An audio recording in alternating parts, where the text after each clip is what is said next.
Hello, I'm Rochelle with the Edwards team. Today's episode is packed full of insight into leveraging your current home so you can make a move. Ready? Let's go.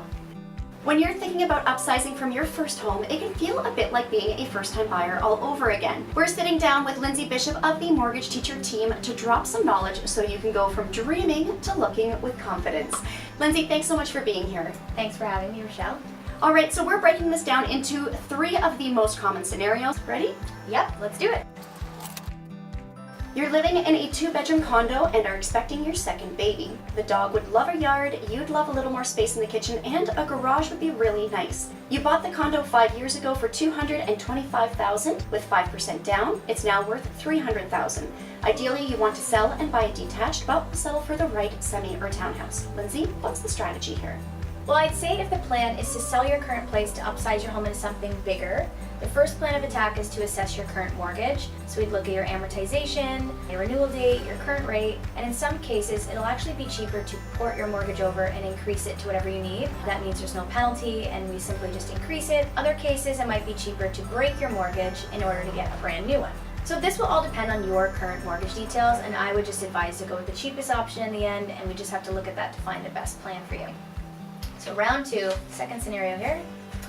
You were promoted at work last year and living closer would be awesome for your commute time. Knowing you want to start building a passive income, you're curious about how you could rent out your current place and still buy your next home.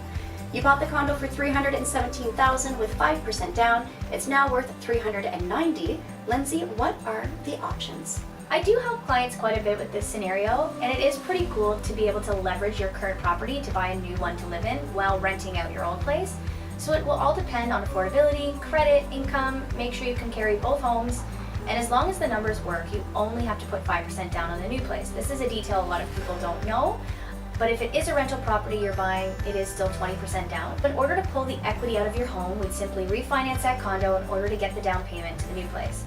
So if your condo is worth $390,000, we're able to refinance up to 80% of the property, giving us a max mortgage of $312,000 on the condo, which then pays out your existing mortgage and gives you the down payment toward the new place. So in this scenario, you could walk away with about $42,000 toward the down payment and the closing costs of the new place. All right, last scenario. So I know there's only one left, and you've just had me in, and I've made some suggestions on improvements that will help maximize your sale price. The renovations will cost around $25,000 and will add around $40,000 to the value of your home. You've decided this is something you want to do and reach out to Lindsay, who says, this scenario can actually be a really great idea, but I do think the number one worry people have is getting a brand new mortgage right before they sell and move, because nobody wants to pay those unnecessary penalties.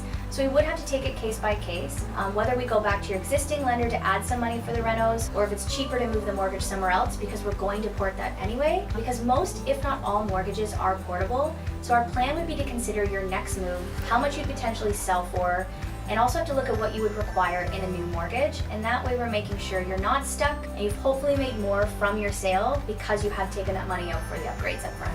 Absolutely, and it's a great way to go about getting those upgrades done before you list. Yeah. There were so many great tidbits shared today. Thank you, Lindsay. We truly appreciate it. Thank you for having me.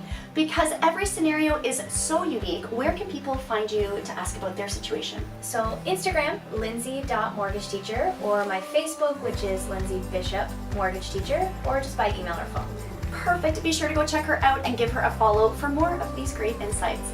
Thank you for watching. You have endless choices of where you spend your time, and you chose to spend some with us. We are truly grateful. Before you go, would you please give us a like, leave a comment, share, or take a friend? It's how other people find us and what we are all about. Keeping it genuine, your realtors, the Edwards team of Todd Real Estate.